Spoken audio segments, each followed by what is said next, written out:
Ora, boa tarde a todos, senhores deputados, os senhores familiares. Vamos dar início às nossas audições e temos entre nós o Sr. Inspetor Samuel Antunes Teixeira, que desde já cumprimento e agradeço a sua presença e, enfim, em nome do Sr. Presidente desta Comissão, para além de dar as boas-vindas, peço-lhe que se identifique. Isto é para a ata, por isso agradeço. Samuel Antunes Teixeira, é o meu nome. Muito bem. Sou reformado, aposentei-me em 2005, tenho 65 anos e trabalhei sempre na secção de homicídios durante 30 anos e 8 meses. Muito obrigado, Sr. Inspetor, isto é suficiente. Sr. Inspetor, qual é o objetivo desta Comissão? Certamente o Sr. Inspetor saberá, mas eu recordava, o inquérito tem por objeto dar continuidade à averiguação cabal das causas e circunstâncias em que no dia 4 de dezembro de 1980 ocorreu a morte do Primeiro-Ministro Francisco Sá Carneiro, do Ministro da Defesa Nacional Lina Mar da Costa e dos seus acompanhantes, designadamente dando seguimento às recomendações emitidas pela 8ª e 9ª Comissões Parlamentares de Inquérito. Dentro do regimental, Sr. Inspetor, há necessidade de prestar um juramento e por isso agradecia que o fizesse, no fundo, as palavras normais de que, enfim, que vários... Juro dizer a verdade, só a verdade. Muito obrigado. Também dentro dos princípios regimentais, por isso peço que não o leve como qualquer, enfim, posição pessoal. Informo, recordo-lhe que o falso depoimento implica a prática de crime punido com a pena de prisão até 5 anos e de multa até 600 dias. Os tempos de grelha de tempos, temos de ter, como certamente o Sr. Inspetor calculará, tem de haver aqui uma gestão dos tempos, mas não seja para não haver um cansaço de todos nós. E normalmente o que é que estamos a utilizar? Estamos a utilizar, embora seja uma situação, uma mescla, estamos a utilizar os tempos de cerca de a primeira ronda 5 minutos, uma segunda ronda de 3 minutos e uma terceira ronda de 2 minutos por todos os deputados que eventualmente queiram, a título individual, que queiram fazer perguntas. Vamos utilizar também aqui um diálogo direto. Pensamos que, enfim, tem sido a metodologia e julgo que com resultados que pelo menos a Comissão lhe agrada e, entretanto, se o Sr. Inspetor pretender, antes de entrar no diálogo diretamente com os grupos parlamentares e com alguns dos familiares, se eventualmente mostrarem interesse em fazer perguntas ao Sr. Inspetor, normalmente, se o Sr. Inspetor, poderemos dar-lhe um tempo até 10 minutos, se o Sr. Inspetor quiser falar alguma coisa. Se porventura não quiser, passaríamos desde já. Sim. Então, muito obrigado, Sr. Inspetor, e passaríamos então à parte seguinte. Trata-se de um requerimento. O Sr. Inspetor, está aqui um requerimento que é conjunto do CDS e do PSD, mas o Sr. Deputado Ribeiro e Castro não está presente, estou um bocado preocupado, porque competia-lhe a ele, enfim, uma vez que é conjunto, competia-lhe a ele iniciar o diálogo. Não se importava só de lhe perguntar... Eu não queria quebrar, tanto mais que o Sr. Deputado representante do Partido Social Democrata sugeriu... Sr. Deputado, eu não queria, mas tanto mais que o Sr. Deputado disse, uma vez que era conjunto... Não, mas o Sr. Deputado vai verificar se quiser fazer pergunta. É só uns minutos, Srs. Deputados. Com licença, isto é para não fazer interferência. Quando for à altura, então nessa altura é que carrega. Porque é possível 2 em simultâneo trabalhar. 3 é que não, já não aguenta.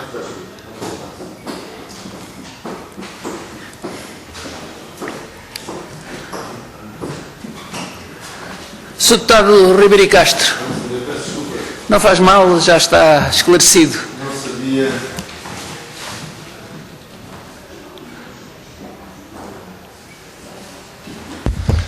Sr. Deputado, é favor... Peço desculpa, não se diga. Com certeza. Muito obrigado. Começar e tive um telefonema que tive que ir atender lá fora. Peço desculpa por isso e também ao Sr. Presidente e aos colegas por este atraso. Eu Sr. Inspetor, como sabe, esta é uma comissão de inquérito sobre a tragédia de Camarate e eu gostava de lhe perguntar se estava ao serviço da Polícia Judiciária em 1980, 4 de dezembro de 1980, quando foi a tragédia de Camarate, e em que serviço se ocupava. Olha, é assim, eu entrei para a Polícia Judiciária no dia 15 de janeiro de 1975 e aposentei-me em setembro de 2005 e mantive-me durante esses anos todos, 30 anos, a trabalhar nos homicídios, na terceira secção dos homicídios. Portanto, em 1980, 4 de dezembro de 1980, estava na secção de homicídios. Sim. A que pertencia, salvo erro, também o inspetor Pedro Amaral. Não sei se é assim, Dr. Pedro Amaral. O Dr. Pedro Amaral, na altura eram inspetores, agora são coordenadores. Sim. Na altura inspetor, ele, eu penso que era nessa altura estagiário da segunda secção, porque na altura havia 2 secções de homicídios. Quando abriu a inspeção de Setúbal, passou a haver uma secção, porque entretanto a competência de Setúbal passou para a margem esquerda do Tejo e já não valia a pena haver 2 secções, passou só a haver uma, mas isso foi em 1982, salvo erro. Portanto, na altura em que se dá o caso do Camarate, havia 2 secções de homicídios. E o Dr. Pedro Amaral era um jovem licenciado que tinha entrado há pouco tempo para a polícia e penso que ainda era estagiário e estava a estagiar com o então inspetor da segunda secção, que era o Pois é isso. Ele estava a estagiar nessa altura, salvo erro. Estava nos primeiros dias, os primeiros tempos, estava ali há muito pouco tempo. Sim. Sim. E eu pertencia à secção seguinte, ou seja, à porta da minha brigada. A minha brigada ficava de fronte da terceira brigada que começou este caso, né? Era do outro lado do corredor. Portanto, era porta com porta. Portanto, bom, então isso talvez nos ajude. O Sr. Inspetor, por si, ou a equipa que integrava, participou em algum ato de investigação relacionado com o desastre de Camarate? Não, senhor. Nunca li o processo, nunca participei em diligência nenhuma no caso de Camarate. Sim. Mas, claro que ia acompanhando, porque falava com os meus colegas que estavam a trabalhar nisso, que era a terceira brigada da segunda secção, que estava em prevenção de homicídios e avançou logo nesse dia, tal como a CIAVAC também avançou para o local onde caiu o avião. Exatamente. Ali, mas a terceira secção teve a particularidade de uns que foram para o aeroporto e outros, 2 ou 3, foram também para o local da queda do avião. Portanto, durante um tempo houve uma investigação, houve 2 investigações paralelas e que depois se decidiu, não me lembro quanto tempo foi, decidiu juntar-se o inquérito da segunda secção à CIAVAC. Penso que já devem saber isso. Sim. Pois era sobre isso que lhe queria também fazer pergunta, se tem algum conhecimento, uma vez que não participou. O interesse do que se possa dizer é naturalmente limitado, mas pode ser que tenha alguma informação relevante quanto a este aspecto.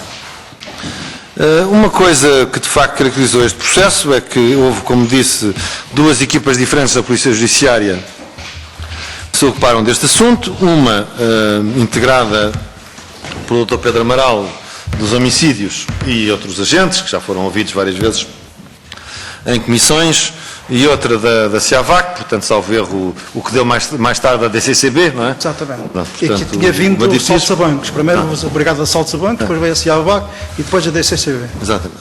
E a certa altura, ou ainda em dezembro de 80, eu creio que ainda em dezembro de 80, a equipa dos homicídios é removida do processo e o processo é confiado só à CIAVAC.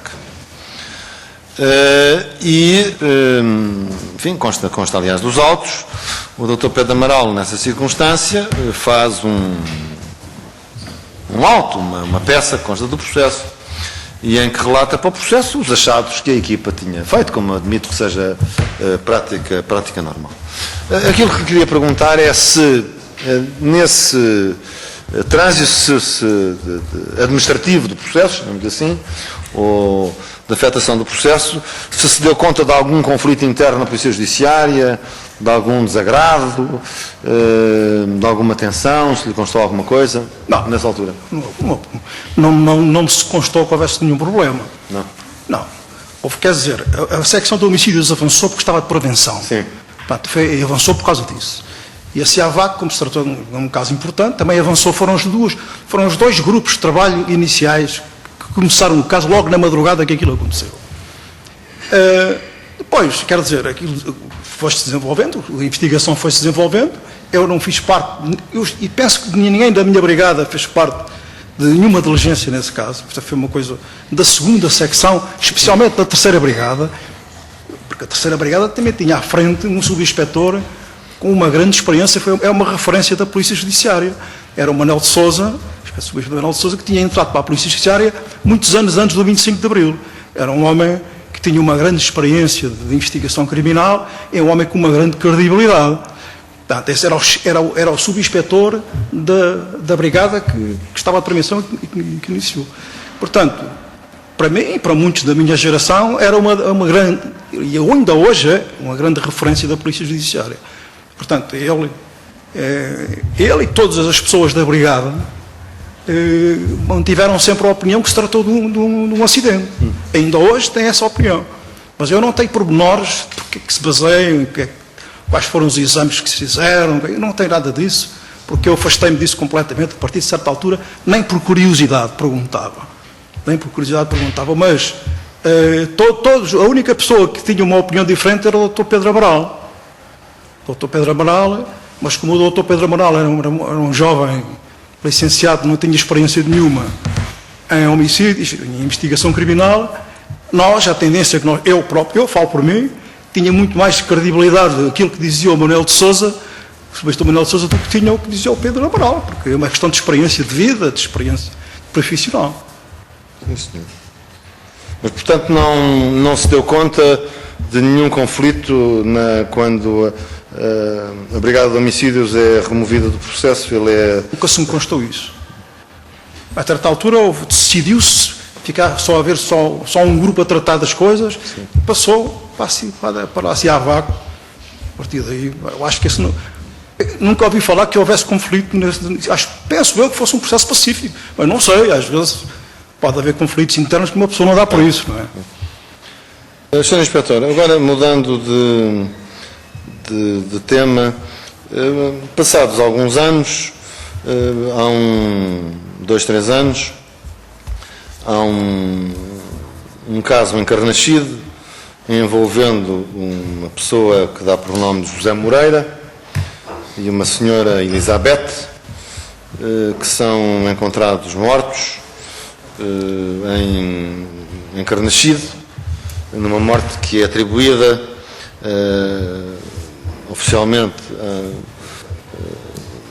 terem respirado monóxido de carbono, portanto aqueles acidentes de esquentador, e depois surge também uma questão sobre se teria sido acidental ou se teria sido provocado.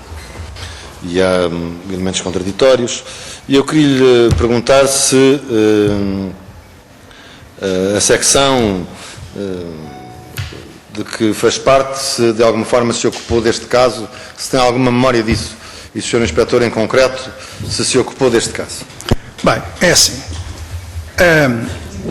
Naquela altura, naquela época, as mortes por monóxido de carbono era uma verdadeira tragédia. Morreram centenas, se não milhares de pessoas no país por causa desse problema. Eu fui a dezenas de casos de mortes por monóxido de carbono, porque houve um período de adaptação das casas ao gás, não havia a tecnologia, as pessoas não sabiam trabalhar com aquilo. Os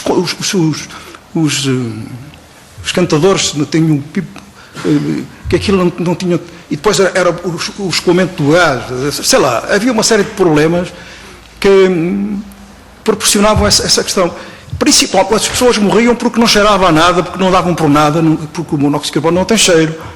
Portanto, as pessoas... Eu ia morrer por causa disso também. É curioso, porque eu sou uma das vítimas disso. Não morri por um triz. Se quiser, eu até posso dizer que isso é para ser os sintomas disso. Porque eu, quando cheguei a ultramar, em março de 74, o meu pai tinha uma surpresa para mim, tinha uma casa de banho, que nós não tínhamos casa de banho em casa. A minha casa dos meus pais era uma casa térrea e não havia casa de banho.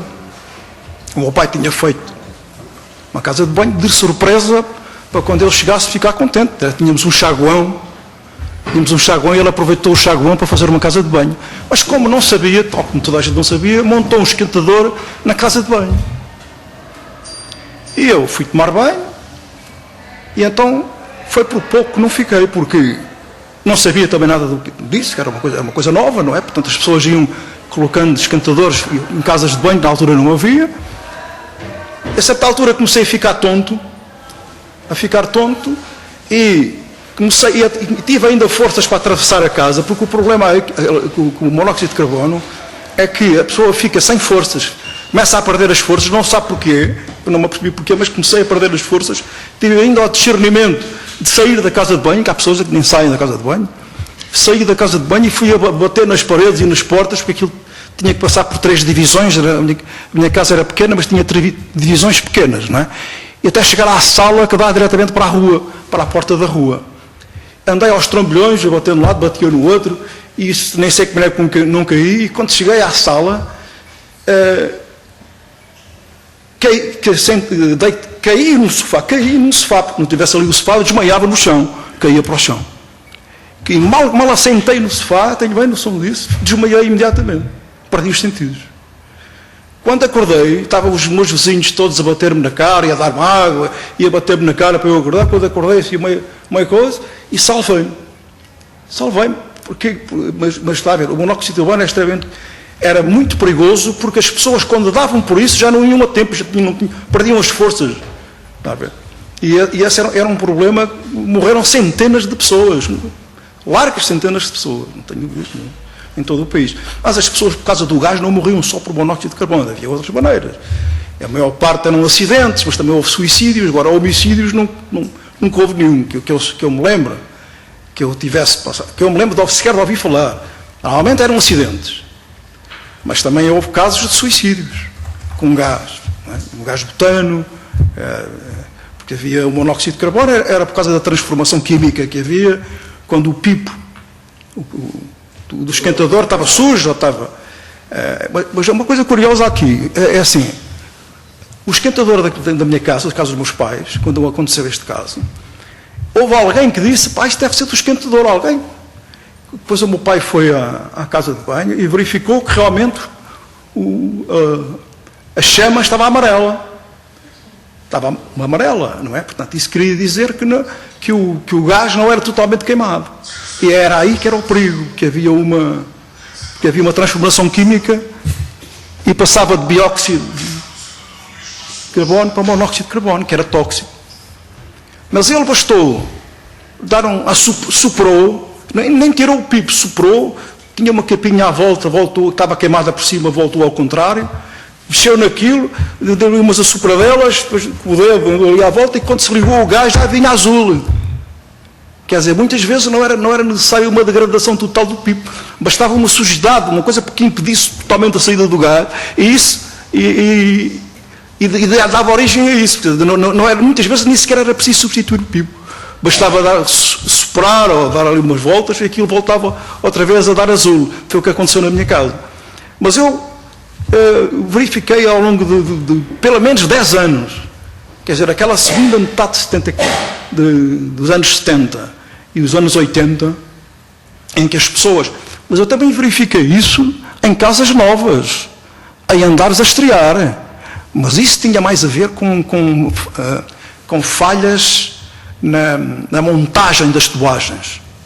Eram falhas. Eu vi jovens mortos em apartamentos que tinham casado há pouco tempo, que iam estrear um apartamento e que morriam com esse problema porque estava mal montado. Porque não havia... Hoje, felizmente, já existem regras rigorosas e inspeções que definem isso, e esse drama, essa tragédia que foi as mortes das pessoas por causa do gás, felizmente acabou. Não é? Mas durante pelo menos 10 a 15 anos foi uma verdadeira tragédia, uma verdadeira razia no país. Nós andávamos constantemente com casos desses. Sim, senhor. Mas no caso do José Moreira e da Elizabeth, teve alguma intervenção? Olha, já falei com isso com colegas meus, para dizer a verdade, já falei com isso. É assim, quando havia esses casos, nós nunca mobilizávamos a brigada, muito menos a secção. A brigada só era mobilizada, toda ela, em casos de homicídios contra desconhecidos, quando eram casos complexos de homicídio. Quando eram problemas do gás, ia o titular do processo, a pessoa que tinha o processo a seu cargo, e mais um de nós, ou um ou dois no máximo. Portanto, não se ia ocupar a brigada toda em casos que normalmente eram casos de acidentes, por causa do esquentador, normalmente. Eu não fui a esse caso, não fui acarnecido, não fui nada a ver com isso, foi um caso...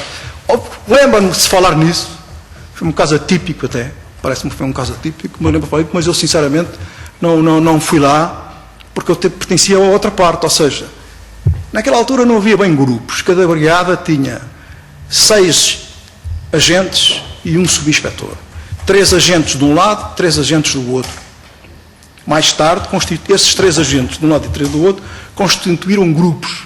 Constituíram-se grupos e cada grupo ficou com um carro a seu cargo. Isto mais tarde. Cada grupo ficou com um carro a seu cargo. Portanto, tinham que gerir o carro e esse grupo eram grupos mais ou menos independentes. Mais ou menos, não é? Quando havia um caso grave, eram mobilizados todos. E às vezes a secção toda. E houve casos até que a outra, quando havia a outra. Mas normalmente não. Normalmente em casos, enfim, vulgares, digamos assim, só o titular do processo e mais um ou outro colega é que o acompanhava. Eu não... do lado do Morgado, nessa altura, estava o Morgado, Conceição Moura, e salvo erro, um rapaz chamado Coutinho, que entretanto foi para Chaves. Quando abriu a inspeção de Chaves, foi para Chaves. Penso que eram esses 3. Eu estava no outro lado, com o Guerreiro da Silva, com o Rui Silva, com outro qualquer. Eu, como estive lá sempre, eles aqui mudando, às vezes não é difícil colocar-me no tempo, mas era assim. Portanto, era natural que eu não tivesse saído com o Morgado, porque o Morgado era de outro grupo. Mas eu saí muitas vezes com o Morgado, e ele, casos meus, o caso dele, quer dizer, isso aí era só o que estava à mão. A gente estava o parceiro ao lado, pensava uma coisa que fazer, não, então anda comigo, há aqui um problema para ver. E então isto funcionava assim, não é? Havia o titular do processo, e depois, se fosse um caso grave, então havia uma mobilização geral, e havia uma planificação, tinha que se reunirmos todos no gabinete do chefe, e depois íamos cada um com as suas funções a agarrar o caso. Quando era casos assim, desse género de monóxido de carbono, ia só no máximo 2 pessoas. Podia ir 3, mas acho que nem isso. Em princípio, eu nunca fui... Quando eram casos meus, cheguei a ir sozinho. Em casos desses, e às vezes ia com um colega. Geralmente a gente não gostava de andar sozinhos. Ia com um colega, depois levávamos sempre connosco, em todos os casos, o datiloscopista e o fotógrafo. Era a datiloscopista e o fotógrafo. Nessa altura ainda havia, penso eu, um modelo do agente de homicídios no piquete, em serviço de piquete de escala. Então era assim, as chamadas iam para o piquete, se fosse homicídios não estávamos à espera do Ministério Público, porque, para não perder tempo, íamos imediatamente para o local, e telefonávamos para a brigada que estava de prevenção e dizia, olha, cá há aqui um caso, é capaz de ser homicídio, vou para lá já, e quando lá chegar, se for, vocês arrancam. Era assim que se fazia, para não perder tempo. Depois a informação inicial, e depois tirava-se uma cópia e mandava-se para o Ministério Público, imediatamente a seguir. Mas, depois esse modelo alterou-se, não sei se nessa altura havia esse modelo, talvez já não houvesse, quando foram formados os grupos. Deixou de haver um agente de homicídios no piquete e passou cada grupo de 3 a formar aquela prevenção de homicídios. É que a prevenção de homicídios ia todas as mortes sem assistência. Uma pessoa que morresse sem assistência, nós éramos obrigados a lá ir. Todas as mortes. Não fosse causa natural. Desde que a pessoa não tivesse assistência nos últimos 7 dias, era obrigatório nós irmos ao local e fazermos uma inspeção. Sr. Inspetor, já disse que não teve nenhuma intervenção direta neste processo, nem analisou, mas há bocado usou a expressão que foi um caso atípico. Atípico porquê? Com meus colegas que me falaram nisso, recentemente, também lhe vou ser sincero, quando fui convocado para a Comissão Camarada, que eu nunca trabalhei em Camarada, telefonei para um ou outro e perguntei, mas sou eu que lá vai? Não, também vão outros e tal. Isso foi o que aconteceu. E falaram-me naquilo, teve uma ideia muito vaga que a Polícia Judiciária só agarrou no caso passado umas horas. Não foi uma coisa direta. Porque mesmo que havendo comarcas diferentes era a mesma coisa. Se a GNR, sei lá, do Alentejo, me telefonasse a dizer que havia um morto que suspeitava de crime, a gente arrancávamos logo para lá, independentemente do Ministério Público. Porque quando havia suspeitas de crime, para não perder tempo, era isso. Mas muitas vezes também era o próprio Ministério Público que mandava um fax ou que mandava a dizer que queria uma brigada de homicídios imediatamente em tal parte, porque havia um caso assim. Quer dizer, havia várias modalidades. Outras vezes sabíamos por jornais, também aconteceu isso. Porque, entretanto, a PSP ou a GNR criou a sua bandeira, não é?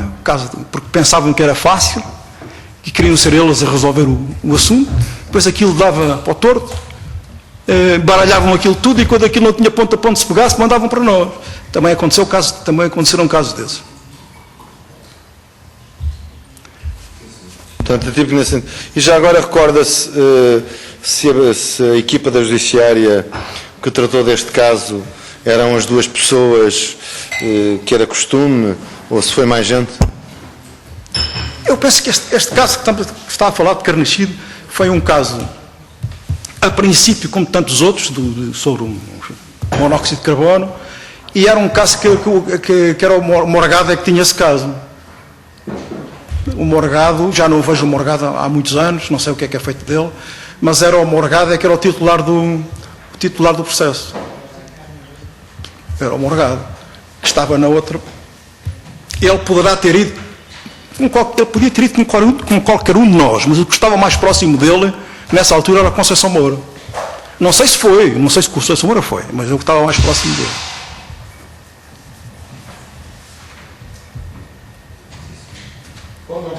Não tenho mais questões a colocar. Muito obrigado. Muito obrigado, Sr. Deputado. Tem a palavra o representante do Partido Socialista. Faz favor. Muito obrigada, Sr. Presidente. Cumprimentar os colegas e o representante das vítimas e cumprimentar o Sr. Inspetor e agradecer a sua disponibilidade para aqui estar hoje. Sr. Inspetor, eu só tenho uma questão a colocar-lhe, que é uma questão que a mim me causa alguma... que tenho dificuldade em entender, porque é assim, o senhor diz que quando era problema de gás ia só um ou dois. Desculpe. O senhor Inspetor referiu, quando era um problema de gás ia só um ou dois elementos ao local. Sim, porque era uma coisa vulgar. Não era suspeita de homicídio, não havia suspeita de homicídio. Mas só se sabia que era morte por intoxicação de monóxido de carbono depois da autópsia.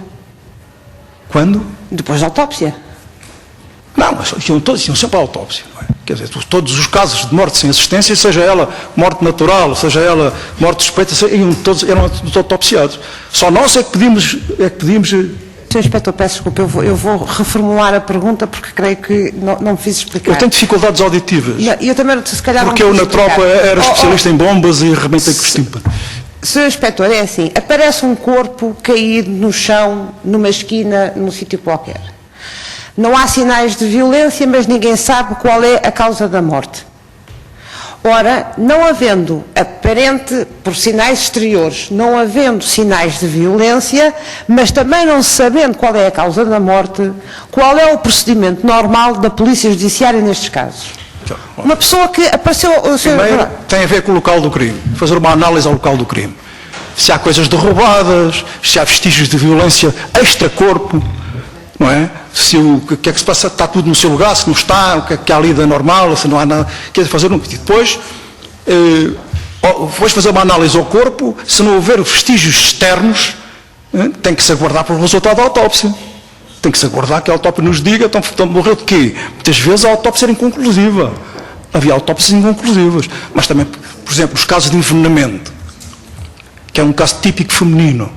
Os casos de envenenamento, não havia vestígios, à partida, não havia vestígios externos. Mas os lábios ficavam roxos e a gente notava logo isso. Mas pronto, independentemente disso, não havia vestígios de lesões, não havia quimoses, não havia ferimentos, não é? E depois aguardávamos o resultado da autópsia, a ver qual era que era. E, entretanto, o que é que faziam ao local onde tinha sido encontrado o corpo? Era isolado, o local era isolado para não entrar lá ninguém. E às vezes não é só pessoas do povo, às vezes agentes da autoridade com a curiosidade entravam por dentro e nós tínhamos um cuidado com isso terrível, apartávamos de avisar que ali não podia entrar ninguém, que aquilo era uma zona reservada e preservava-se aquela zona. Pois, é essa a minha questão, Sr. Inspetor. É que o local de Carnaxide, a casa de Carnaxide, nunca foi isolada, a casa de Carnaxide nunca teve medidas de proteção e de conservação e preservação da prova. Toda a gente assumiu à partida, toda a gente diz, era um caso de monóxido de carbono. Bem, era um caso de monóxido de carbono a partir do momento em que veio a autópsia. Até chegar à autópsia, era o que era, quer dizer, era o que fosse. Podia ter sido envenenamento, podia ter sido mil e uma coisas. E, portanto, o expectável, na minha perspectiva, é que até à chegada da autópsia, o local devia ter sido isolado, devia ter sido, como é que se diz? Preservado. Como? Preservado. Preservado para porque repare, o senhor chega, é evidente que faz o exame ao local, o chamado exame ao local.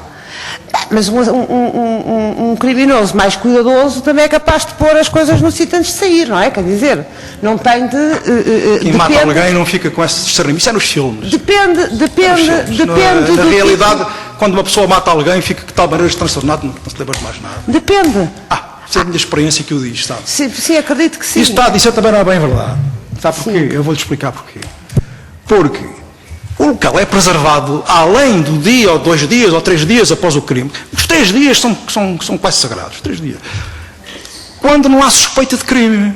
Quer dizer, a pessoa vai ao local e, por aquilo que analisa, a análise que faz ao local, verifica que aquilo é um caso de morte por monóxido de carbono. Porque a pessoa percebe isso. E até, muitas vezes, eu fiz isso muitas vezes. Pedi às empresas de gás virem técnicos, eles têm um aparelho que chegam ali, até é perigoso para nós, quando nós entramos nesses compartimentos. Não é? Aquilo está tudo cheio de gás, a gente não nota o cheiro, porque não há cheiro, mas é perigoso, sabe? Tem que se abrir tudo primeiro, as janelas e tudo, para nós podermos entrar. Porque não se nota. E eles iam lá com o aparelho, e eles detectavam e diziam, olha, isto aqui está cheio de gás, tenham cuidado, não entram para aí. Assim, em casos... Houve casos, depende muito dos casos. Isto não é geral, é caso a caso.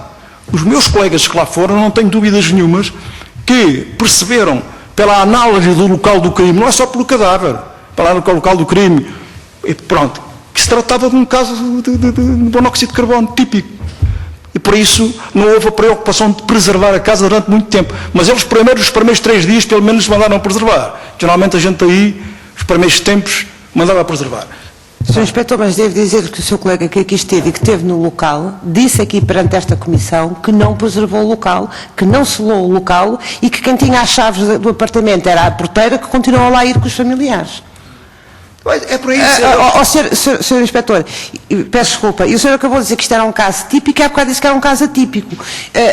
A minha questão é, relativamente a esta, é assim, eu continuo a achar, independentemente dessa situação, o senhor Inspetor diz, em regra, por questões até de segurança, porque, repare, pode tudo indicar uma morte por monóxido de carbono. Suponha que a análise, a autópsia vem dizer que houve ali um envenenamento. Mas repare no que eu lhe vou dizer. É feita uma inspeção rigorosa ao local do crime, em todos os casos, é feita uma reportagem fotográfica com fotografias de pormenor. É feita uma recolha de vestígios no local. Portanto, à partida que não é atrás a seu abandono. Primeiro faz tudo isto. Primeiro vamos fazer uma inspeção técnica. Vamos ver todas as coisinhas que que sejam suscetíveis de nos dizer alguma coisa do que se passou, são recolhidas. As fotografias são tiradas, fotografias em pormenor, em tudo, portanto, não é chegar ali, vir embora e deixar as pessoas lá entrar, não. A primeira coisa a fazer é fazer um exame ao local do crime rigoroso. Rigoroso, é isso que costuma fazer. Por isso é que eu pergunto, Sr. Inspetor... Portanto, não é muito significativo depois deixar entrar lá as pessoas. Mas, é assim, a GNR foi chamada ao meio-dia. A GNR, no caso de Carnaxide, foi chamada ao meio-dia. À meia-noite foi dado conhecimento à Polícia Judiciária de que havia, por via, creio que do Ministério Público, de que havia dois cadáveres em Carnaxide. Foram lá 2 inspectores. No dia seguinte foram lá outros 2 inspectores. E o inspetor que aqui esteve, eu já não consigo recordar o nome, mas temos aí nas... Guerreiro da Silva? Não. Conceição Moura, Guerreiro da Silva, só pode ser. Digo-lhe já que eu não tenho aqui... Mário Mendes. Não, é o Mário Mendes e depois Eduardo Dias de... E Dias da Costa, exatamente. Como é que se chama? Fernando Dias da Costa. Eduardo Dias de Costa. Mas o Dias Costa. Mas o Dias Costa trabalhava na Brigada nessa altura. Acho que... Ele disse que trabalhava na Brigada nessa altura, a nossa Brigada. Acompanhou um outro inspetor, sim. Era coordenador. Era? Era o chefe do... Coordenador. Sim. Sim. E referiu aqui, perante esta comissão, que não tinham sido feitas nenhumas diligências relativamente ao local. Isto creio que está gravado. Por isso é daí a minha insistência na chamada, aliás, eu até inclusive perguntei ao seu colega que tipo de providências é que tinham feito para fazer a custódia da prova, e eu disse-me nenhuma, porque eu disse, quando saíram, o que é que fizeram? Fechamos a porta. Eu quando falei aqui no caso atípico tem a ver com não sermos nós a ir primeiramente ao local, ou seja, não haver um problema para o piquete, como era natural, estão aqui dois mortos, para vejam lá, não sei o quê. É isto que era o natural. Penso que nesse caso, segundo ouvi dizer, foi não sei quantas horas depois. Nesse aspecto aqui é típico. Agora, nos exames ao local, eu acho que acho eu, se não foram feitos, deviam ter sido feitos. Agora, o Dias Costa depois foi o nosso inspetor, depois ele tirou o curso de Direito e foi o nosso inspetor durante muitos anos. 8 anos. Muito obrigado. Algum dos senhores familiares pretende intervir? Se a dona Eva não? Oh, desculpe. Que grande gafe. Peço desculpa. O Dr. Pedro O, em representação do Partido Social Democrata. Peço desculpa. Não tem problema nenhum. Sr. Inspetor, muito obrigado. Dezenas de casos de monóxido de carbono, foi o que disse. E acompanhou. Qual era o procedimento habitual quando o Sr. Inspetor tomava conhecimento de um caso desses? Olha, dependia de muita coisa. Por exemplo, eu fui a casos onde havia pessoas mortas, casais, inclusivamente, atrás da porta, ou seja, ainda conseguiram pôr a mão no manípulo da porta e não tiveram forças para abrir. Havia outros que ainda conseguiram abrir a janela, mas já não foram a tempo, caíram ao pé da janela. Outros ficaram ao pé das casas de banho. Quer dizer, isso era típico, era as pessoas ficarem uns por aqui, outras por ali, porque aquilo cria tonturas, a pessoa não sabe, certamente não sabe o que é que anda a fazer, perde a consciência até que desmaia. Eu não perguntei o comportamento típico das pessoas. Perguntei qual era o procedimento normal dos inspectores da Polícia Judiciária. Normal era fazer-se. Lá está, pedia-se uma inspeção. Nem sempre isso acontecia. Eu estou a dizer isto, mas isto não era regra geral, todos os casos, dependia dos casos. Mas pedia-se uma inspeção ao esquentador, aos técnicos das empresas de gás ou ao Instituto Ricardo Jorge, ou seja lá quem for, porque, vamos lá ver, o agente da Polícia Judiciária não é um perito em nada, é um homem que constrói o seu puzzle conforme as opiniões dos peritos até constituir a prova, não é? Portanto, nós íamos pedir a quem de direito, a quem sabia, que geralmente eram os técnicos das empresas de gás, para virem fazer uma peritagem. Eles iam fazer a peritagem e disseram, olha, o problema está aqui, o problema está no rotor, às vezes era o rotor das bilhas, está aqui, outras vezes era... Portanto, nós pedíamos para fazer as inspeções, e depois eram esses relatórios que eram juntos ao processo. Pronto, é além da autópsia. Pois a autópsia era fundamental. E também ver se o corpo tinha algum vestígio de agressão, defesa, não é? Portanto, há ferimentos que são típicos das pessoas se defenderem, ou arranhões, sei lá. E, portanto, nós verificávamos, porque os médicos do Instituto de Medicina Legal recusavam-se ir ao local dos crimes. Recusaram-se sempre. A gente mesmo pedisse, eles não iam. Não iam. A única pessoa que ia ao local do crime, e eu ainda conheci essa pessoa, foi o professor Arsénio Nunes. Os outros recusaram-se sempre, não iam ao local, pronto. Nem que a gente, nós vamos lá buscar o carro, e depois vamos lá levá-lo de carro, e eles diziam que não. Isto durante muitos anos. Agora, felizmente, já não acontece isso, porque há um laboratório, laboratório da polícia, que tem essas vertentes todas. Mas durante muitos anos éramos nós que fazíamos de médicos legistas, não é? Que tínhamos de estar a ver o corpo, se havia algum vestígio, algum ferimento importante, havia alguma coisa. Diga-me uma coisa, Sr. Inspetor, quando chegava ao local da tragédia, os corpos estavam lá? Estavam. Nem quem podia mexer nos corpos sem a nossa autorização. Sem autorização. Os bombeiros não podiam levantar o corpo sem a autorização do Ministério Público. Nós é que tínhamos que dar o aval. Normalmente, nós é que dávamos o aval. Os corpos, às vezes acontecia, estava muito exposto ao público. Mas o que às vezes acontecia na província, especialmente, às vezes havia um corpo à beira de uma estrada e as pessoas iam para lá muito curiosas ver aquilo, e a GNR, para não estar ali a juntar muita gente, agarravam e levavam o corpo dali. Nós ficávamos furiosos com eles, não tem nada que trazer o corpo daqui. O corpo tem que estar aqui quando nós chegarmos, que é isso, no local, não é? Agora estamos a imaginar como é que estava, não? Recorda-se algum caso de monóxido de carbono que os corpos já não estivessem lá? Não. Comigo não. Não foi só eu. Claro. Dos casos que se passaram comigo foram dezenas. E não se lembra de nenhum? Casos, não me lembro de nenhum. Olha, quando falou, já aqui foi perguntado, a questão do atípico.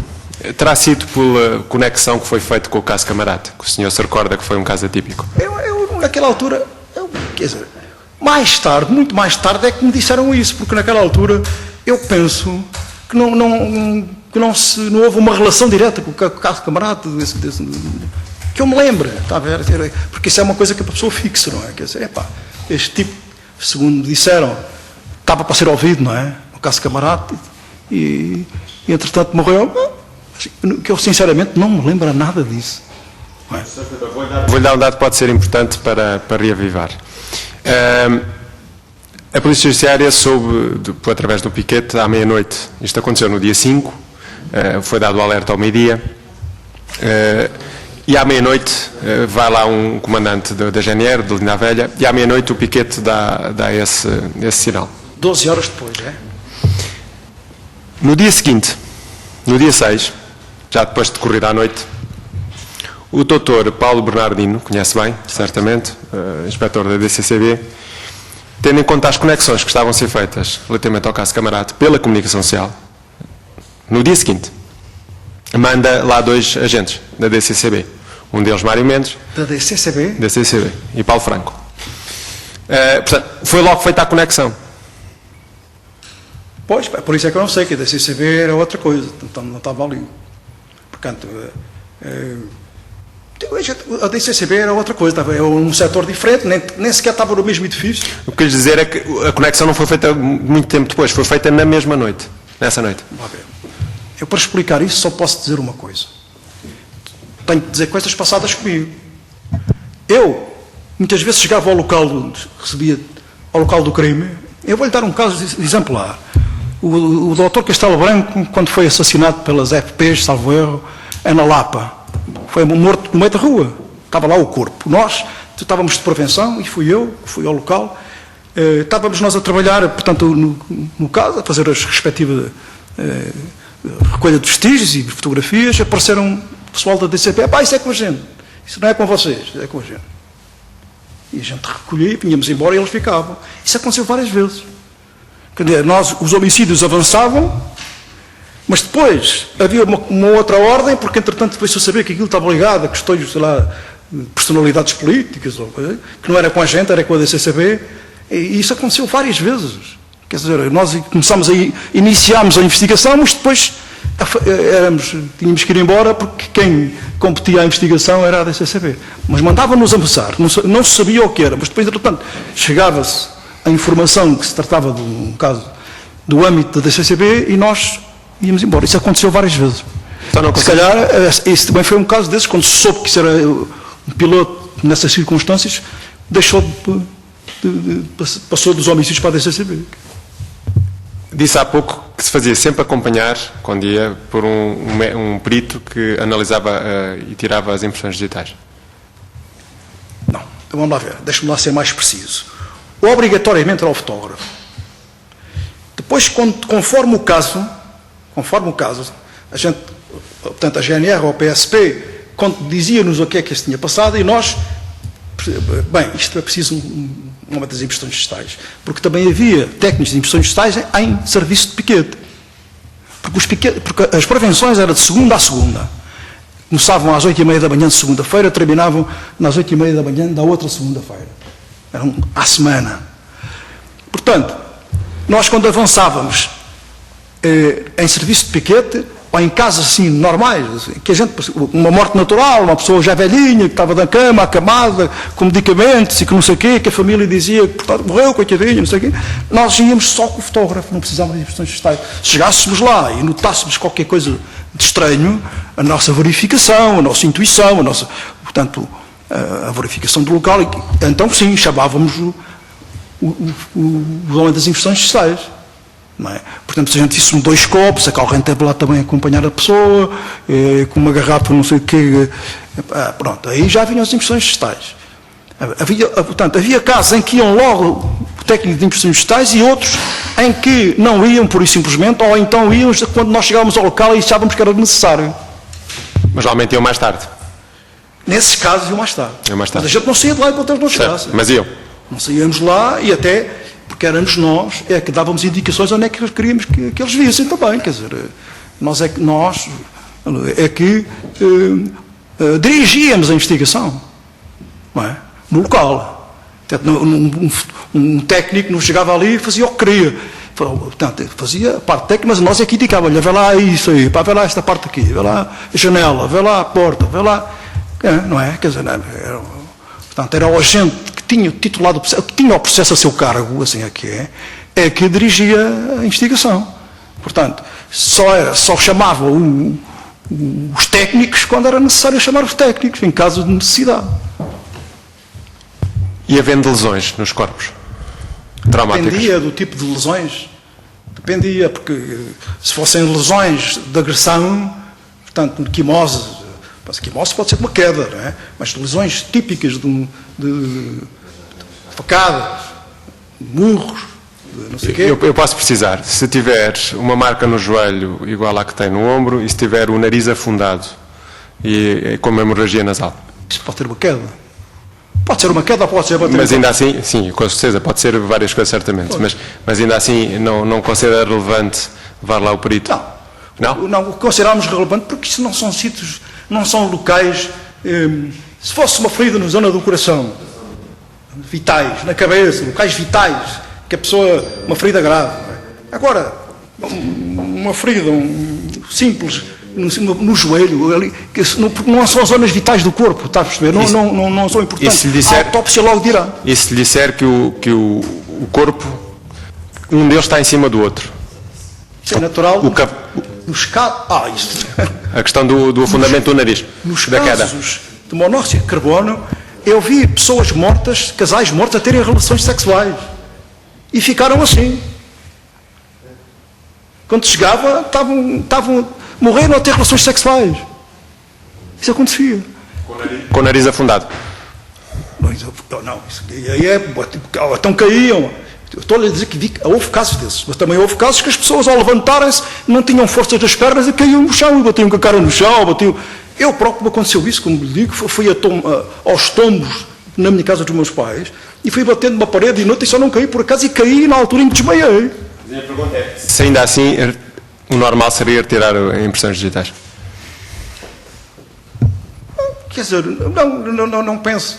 Depende da análise que se faz ao local do crime. Vamos ver. Estão lá 2 casais e há uma mesa que ainda não está levantada, em que tiveram 5 ou 6 convivas, é evidente que se tem que tirar impressões digitais, não é? Agora, na análise ao local do crime a decisão vem daí, quer dizer, não é necessário as impressões digitais, o normal é pedir-se as impressões digitais, mas havia casos, muitos casos, que eu não pedi sequer impressões digitais, porque não valia a pena, porque aquilo era óbvio que era assim. Eu nunca falhei, estive lá 30 e tal anos e nunca me apontaram o dedo por ter falhado uma coisa. E foram mais de 30 anos nisto, percebe? Nunca ninguém dissera, pá, falhaste nisto, pensavas que era assim, era assado. Nunca me aconteceu isso. Nunca me aconteceu isso, felizmente. Se tivesse visto um despacho em que os procuradores da comarca de Oeiras disseram que, em virtude de importar esclarecer as causas da morte, atentas às circunstâncias anormais e invulgares da ocorrência, em que, no dia seguinte, é feita conexão com o caso Camarate e destacam 2 agentes da DCCB. Ainda assim, este é um caso absolutamente típico e não atípico. Não, este é típico. É atípico. É, porque quando era a DCCB que estava a tratar do caso Camarate e se associa aquele indivíduo ao caso Camarate, a DCCB passa logo a tomar conta da ocorrência. Deixa logo de ser os homicídios.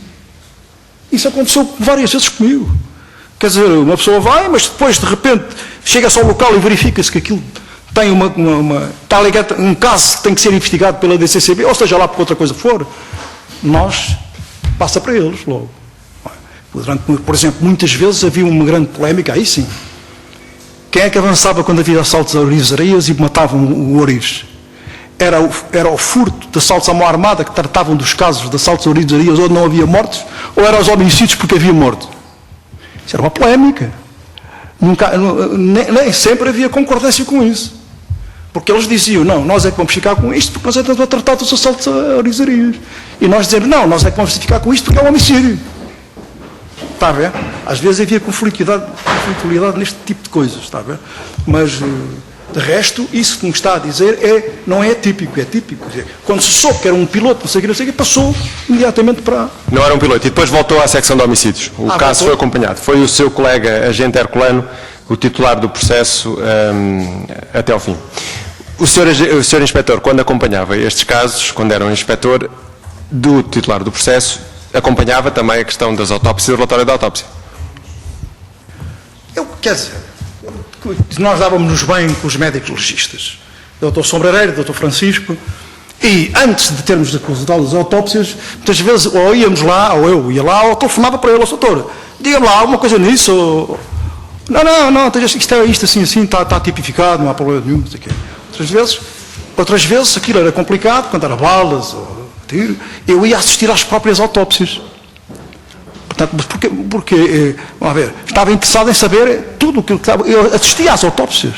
Não é? Casos dessa natureza, muitas vezes telefonava, antes de eles mandarem o relatório, perguntava-lhes, como é que é? Há para aí algum problema com este cadáver e tal? Não, tivemos agora a ver, não há nada, isto é um caso normal. Por exemplo, pode não ser.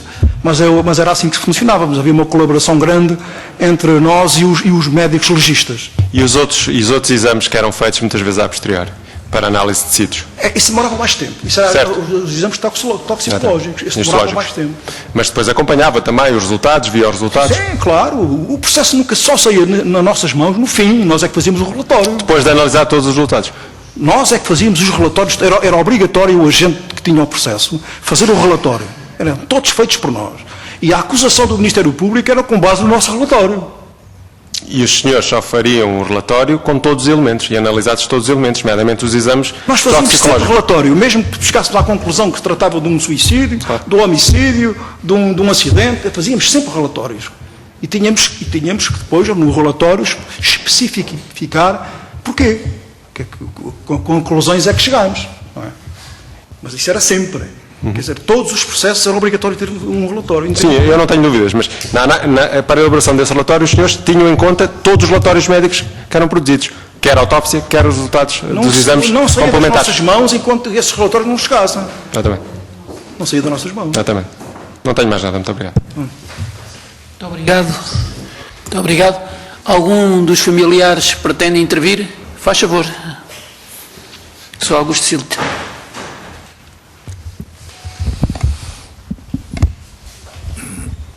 Boa tarde, Sr. Inspetor. A minha primeira pergunta é a seguinte. Leu o relatório do Dr. Pedro Amaral? Não li nada sobre o caso Camarada. Nada. É que o Sr. Inspetor há pouco quis diferenciar entre inspectores com experiência. O inspetor? Fez a diferença entre inspectores com experiência e inspectores com menos experiência. Sim. E apontou para o Dr. Pedro Amaral como uma pessoa que tinha uma... O Dr. Amaral, na altura em que isto aconteceu, tinha poucos dias de polícia judiciária. Portanto, não tinha experiência, não tinha traquejo, não tinha aquilo que era necessário para ser um investigador criminal. Quer dizer, era um jovem que estava lá meia dúzia de dias, portanto não tinha a credibilidade que tinha outros que estavam lá há muitos anos e que tinham passado por muita coisa. Isso era normal. Sr. Inspetor, qual era a experiência que os senhores tinham, mesmo os mais experientes, Para mim, a principal, a mais evidente, era o chefe da brigada. Esse é que era o homem... Deixe-me acabar a pergunta, se favor. Qual era a vossa experiência, mesmo os mais antigos? Eu estava, nessa altura, eu entrei em 15 de janeiro de 65. Qual era a vossa experiência exatamente em acidentes de aviação? Qual era a nossa experiência? Em acidentes de aviação. Isso não era nenhuma, mas há alguém experiente. Os experientes em incidentes de aviação são os técnicos da aeronáutica civil, esses é que são especialistas nisso. Acho eu.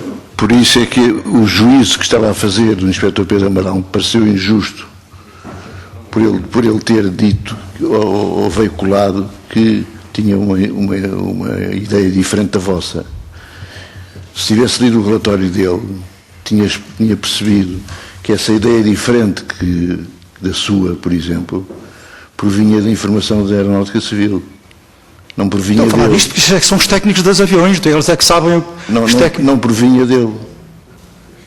Ele encarregou-se com a equipe dele de fazer uma pesquisa ao terreno. Encontrou um rastro do avião no chão. Perguntou à Aeronáutica Civil o que é isto. E eles disseram, se isso pertencer ao avião, é uma sabotagem. E foi isso que eles escreveram no relatório. Eu não entro nesses pormenores. O que eu sei é aquilo que eu disse. Logo de início, quando não sabia ainda nada, caiu um avião com pessoas importantes, quem estava à mão para sair era a prevenção de homicídios. Estava à mão para sair e era a CIAVAC, que era uma secção que trabalhava em casos de violência concertada. Aliás, o nome é mesmo esse. Portanto, eram só as duas entidades que estavam para sair à mão, foram os que saíram e que agarraram o caso. Depois, esses pormenores que me está a dizer, quer dizer, eu não sei nada disso, porque isso, entretanto, deve haver montes de pormenores desses que me passaram completamente ao lado, que eu não li o relatório, não li nada sobre o processo. Aquilo que eu sei é porque aquilo que me disseram os meus colegas. A gente falávamos muitas vezes nisso, porque estávamos na brigada em frente, e eu tive o conhecimento dos casos assim, de boca a boca, de conversa, almoçávamos juntos, falávamos, mas agora de ler, propriamente dito, nunca li. Foi só uma pequena referência, porque eu acho que o Sr. Inspetor foi um pouco injusto com uma pessoa. Tenho imensa desculpa, mas eu tenho uma dificuldade. É uma pequena referência que eu fiz, porque eu acho que foi injusto com uma pessoa, fez um juízo de valor em termos de experiência, que neste caso não era apropriado. Que eu fui injusto? Sim, ao dizer que ele era inepto e não tinha experiência. Então, se uma pessoa entra para a Polícia Judiciária há meia dúzia de dias, tem alguma noção do que é investigação criminal?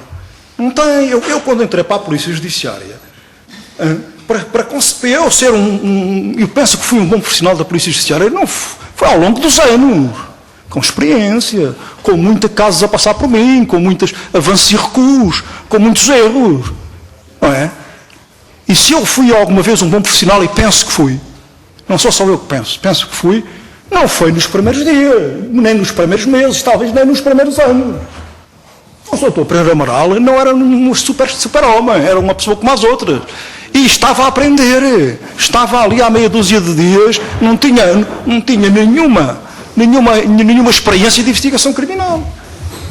É isso que eu digo. Eu até lhe digo uma coisa, eu dava-me bem e dou-me com o Dr. Pedro Amaral. Mas se ele estivesse aqui, eu dizia-lhe de cara exatamente o que estou a dizer, e ele não me ia desmentir.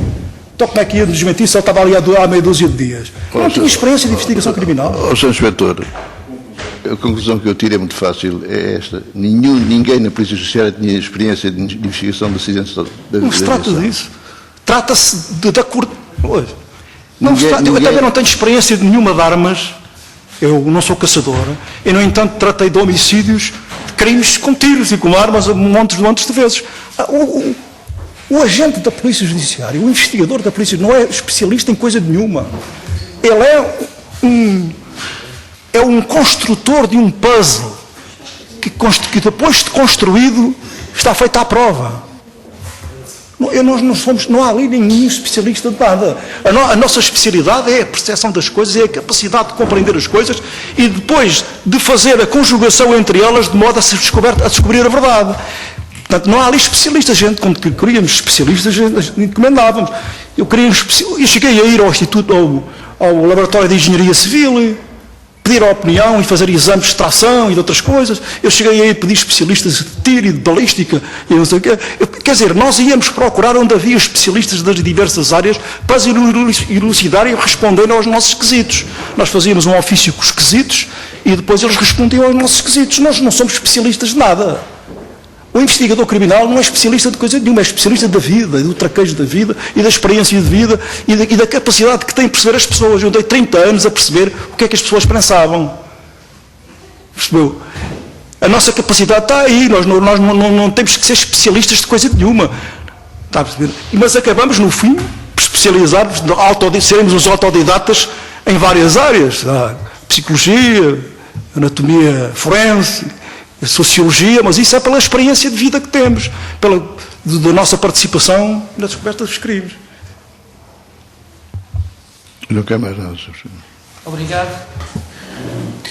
Mais algum dos familiares quer intervir? Então, não havendo mais ninguém, dávamos aqui por terminada. Agradeço a sua presença, Sr. Inspetor, e só recordar-vos que amanhã temos às 11, era só isso que queria ver, desculpe, sexta-feira, 10h30, não é verdade? Ou mudou? 10h30, temos amanhã às 10h30 com o Sr. Inspetor-Chefe António Conceição Moura. Muito obrigado, Srs. Deputados, e até amanhã. Muito obrigado. Muito obrigado.